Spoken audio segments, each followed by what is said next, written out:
Hello, welcome to a new episode of Women in Classical. Today I have Amy Dickson with me. Thank you so much for being here. Thank you for inviting me. It's lovely to be here.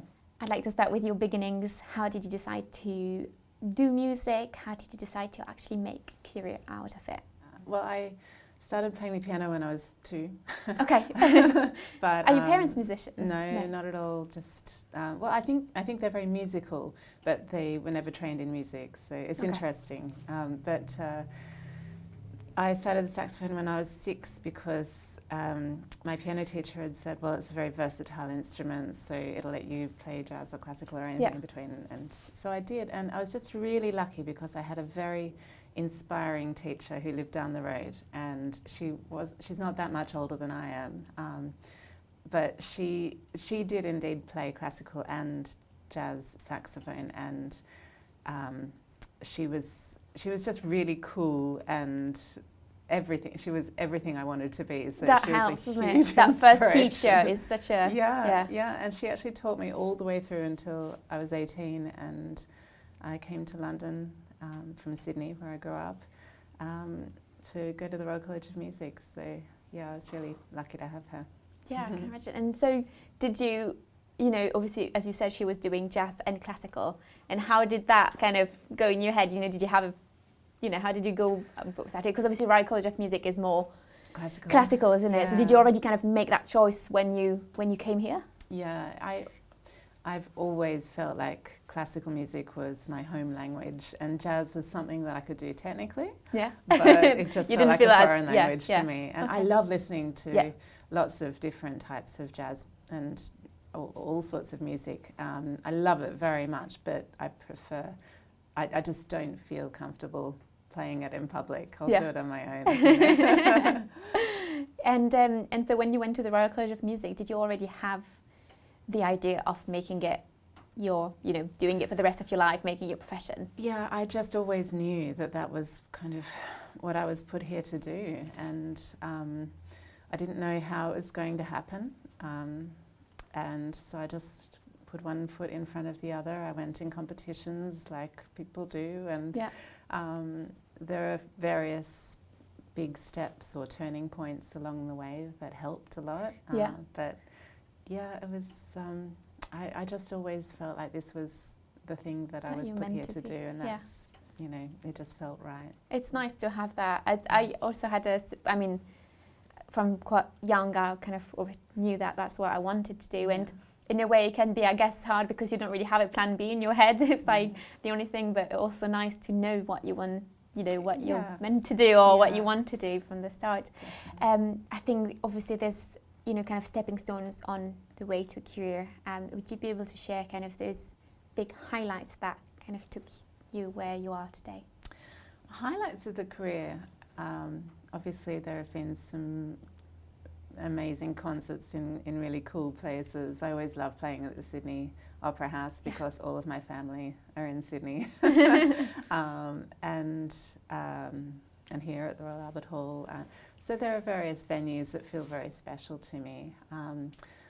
Another highlight that happens quite regularly is just playing with musicians who I feel like I'm a musical soulmate almost with, and that's such a joy to play with people who, no words are required. You just play and you just make it work by listening, which is just the best. I love the travel as well. Really love traveling to new places. But I think working with composers on new music, which is something that I do a lot, is one of the things that I love the most. I love being that blank slate for a composer. Very first kind of, and just saying, do whatever you want, anything at all. As I said, I love different genres of music. I love dipping into everything, and I love pushing the instrument. So it's quite a young instrument. And I don't believe that we've actually pushed it to its limits yet, technically. So there is still, people are getting to new heights, note-wise even. Different techniques. It's a very versatile instrument, so kind of we're constantly pushing the boundaries of how much we can combine genres with each other.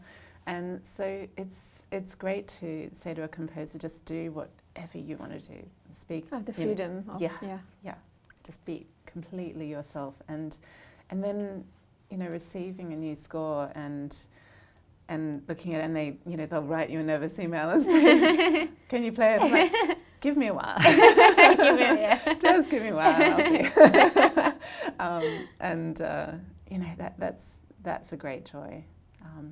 And then something that I've been doing a lot, especially during the pandemic, is my breathing program called Take a Breath, where I teach relaxed breathing techniques to mostly primary school aged children to help them to combat stress and anxiety. And I also teach them about music at the same time. So that has been the most rewarding thing, especially during the time that we weren't able to perform on stage. I feel like we would all need that. Bizarrely, it's actually adults who need it more. It sounded, I was like, I want to do that. Amazing. And, we've talked about highlights. It'd be wonderful to hear also, I guess, the other sides, which is the challenges that we all face. Firstly, as musicians, it's obviously quite a difficult career path to have chosen.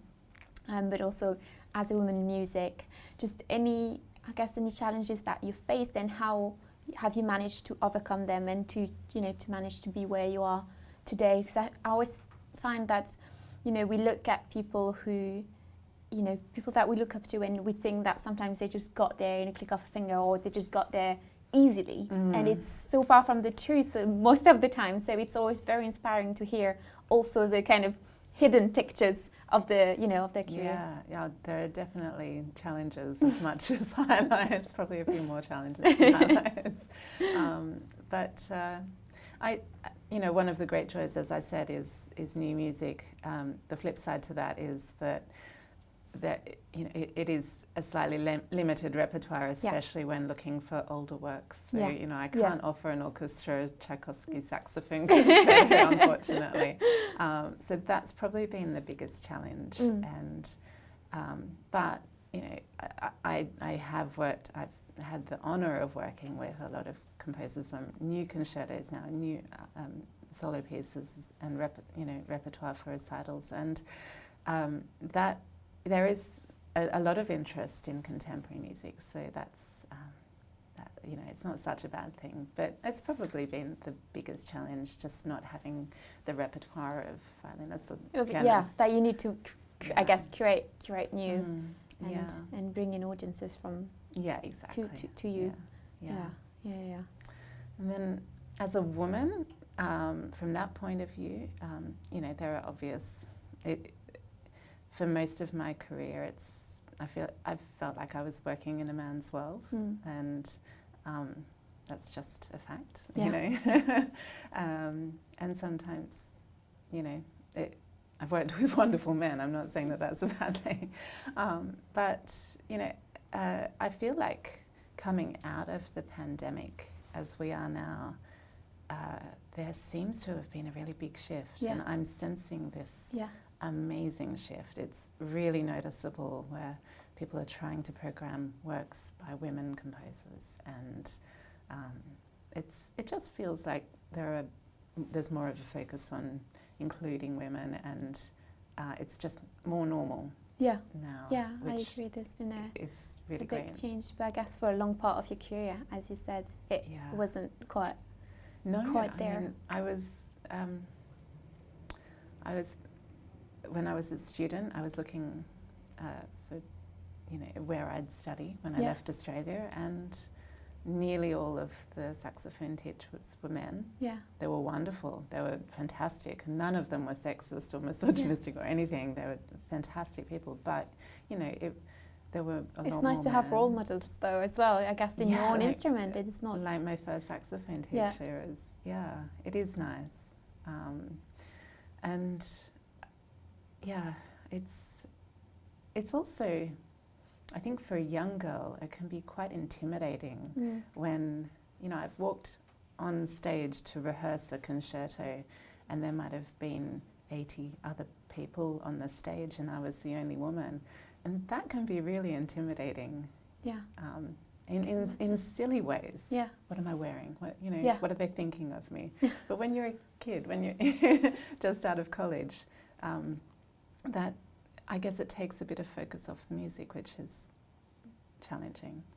I was speaking to Jennifer Pike on an earlier episode, and she shared a very similar thought, saying that especially when she started her career quite young, and being on stage, sometimes as a soloist, and just taking ownership of the place that you have can be quite difficult to feel kind of that you're able to express your thoughts, you're able to feel that confidence being there. It's not easy. It's not, and I think the first years out of music college are so challenging. Yeah. Actually, now I'm a little bit older, and also I have my own family now, and I just feel like everything's shifted a little bit confidence-wise, and I feel much more comfortable in my own skin, and that's just a matter of getting older. I think. Yeah. I tried everything else. It didn't work. Just experience and has there been any women figures in your life that have inspired you? I know you talked about obviously your very first teacher has been a huge inspiration, but has there been any others? Yes, lots in different ways. I think women or anybody who does something with complete integrity. That's the biggest inspiration for me. People who maybe push the boundaries or just take their field to a much higher level, take it completely seriously. Yeah. Sometimes it feels like we live in a bit of a scatterbrained world where everyone's trying to do a Do million a lot things. of things. And people who can really focus and take something to a very high level, I find very inspiring.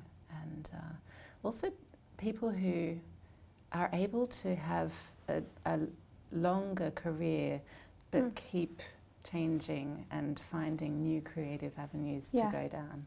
Yeah, that's an interesting point, because I was once told, and I will obviously not mention names, but I was once told saying, enjoy your career whilst it lasts, because you will not always be looking young. And I thought, wow, okay. Yeah. But so it's a very interesting point as well. I mean, despite the comment being out of place, but I think, it's with our industry, we kind of always have to find new ways, find new things, and reinvent ourselves a little bit in a way that you can't just always be doing the same thing, right? It is a creative industry. That's the point. We're always, and also we change in our lives. Yeah. And every album that I've made, I felt like it was a comment on where I was in my life at that period, at some level, sometimes more acutely than others. But and sometimes I only realised it afterwards. Yeah, looking back at that. And but you do change with different experiences. Yeah. And so it's important to reflect on that in your art. Yeah. I think. That's beautiful that you mentioned the albums, I think. I mean, I've just had my very first one out. But I think, how many have you had so far? I think I've put out 8 albums with Sony. Yeah. Quite impressive. And so I think it must be nice to kind of look back at them and kind of see your whole career and life kind of growth around that. Yeah. The very first one, it was Smile, because the first track was Smile. And it was a really happy, it was just a lovely album. And I made it just after I'd started dating the man I've married, Jamie. And then there was, the one after that. I won't go through them all, I promise. But then there was a darker one when my parents got divorced, and it really hit me hard. And so it's definitely slightly biographical with each album. Yeah, well, it's a wonderful thing about music, isn't it? We can really express ourselves around. Yeah, in an elegant way. Yeah. Lastly, if you could give advice or a tip to young women coming into the industry, something that you'd wish to have known. I always think that there are pieces of advice that I would, give if asked, based on my own experience. And one is to try to find the things that you're good at, try to find your strengths, and not to aspire to things for other reasons. Just really listen to your own skills and work out what you're put here to do, and then to work as hard as you can to do that to the best of your ability. And I think that if everybody did that, the world would be a better place. If everyone just kind of defended their own corner and did their things as well as they could. And the other thing, especially as a young woman or a young person, I guess, is not to compare yourself to other people. And it's really tempting in this age of social media to look at other people's feeds and think, oh gosh, they're doing that, I'm not doing that, whatever. It's so challenging, and just turn that off. Just don't think about it, because music isn't a competition. There are so many different avenues to go down. It's a creative field, and the people who have had some of the most extraordinary careers have just done things that nobody's done before. So why compare yourself to anybody else? Just do your own thing. Do your own thing.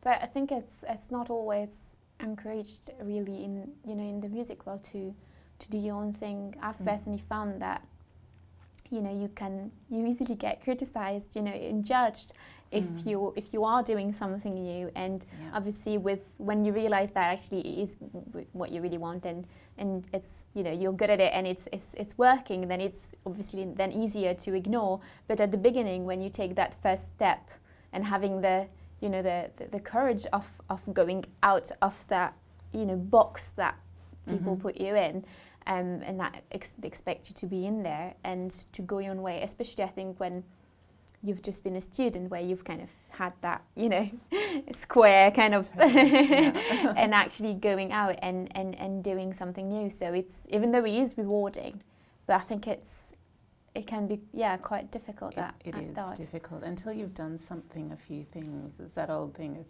if you say something 3 times, whatever it is, then it's true. If you do something new that nobody's done before, then it's going to be surprising. And so once it's been done a few times, then people start to accept it. Yeah. Amazing. Well, thank you so much for sharing Thank you. all of that with me. Thank you for being here. Thank you.